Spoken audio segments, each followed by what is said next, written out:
So we came here to Norway to jump off some of the biggest cliffs in the world, and in the past we've always done ski base jumps and kept our skis on and done really short delays. What we've always wanted to do is go off a terminal cliff, terminal meaning you reach terminal velocity. So go off the cliff, do some flips or something, rip your skis off, and then fly away in a wingsuit.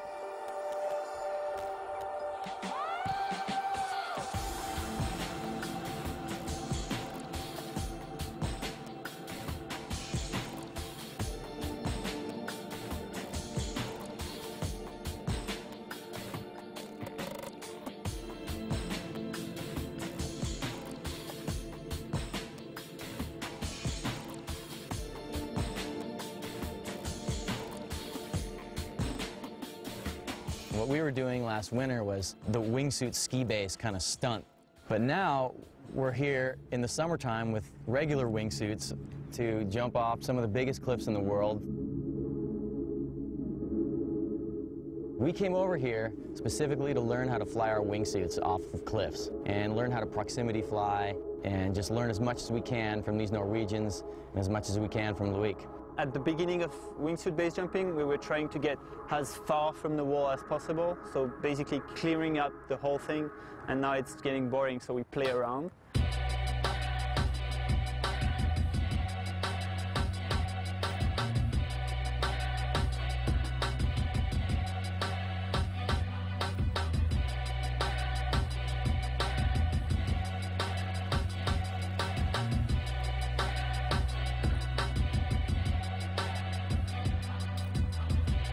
I'll never forget that. I'll never forget seeing these guys that I've been watching in the base jumping movies, doing it in person, just buzzing the walls, like scraping their fingernails just about on ledges at 100 miles an hour. How close to the road do you think you'll get? But here, hopefully.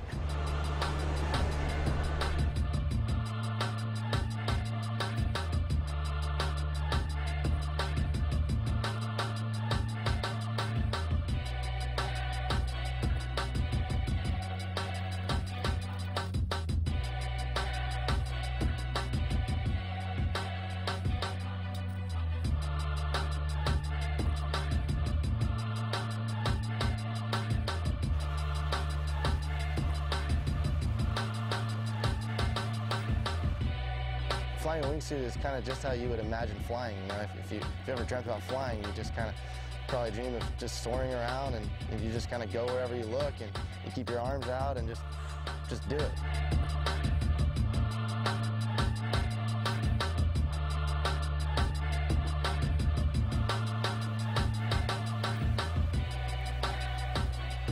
Probably one of the most impressive things on the trip was just seeing Espen fly that close to the ground, buzzing the road.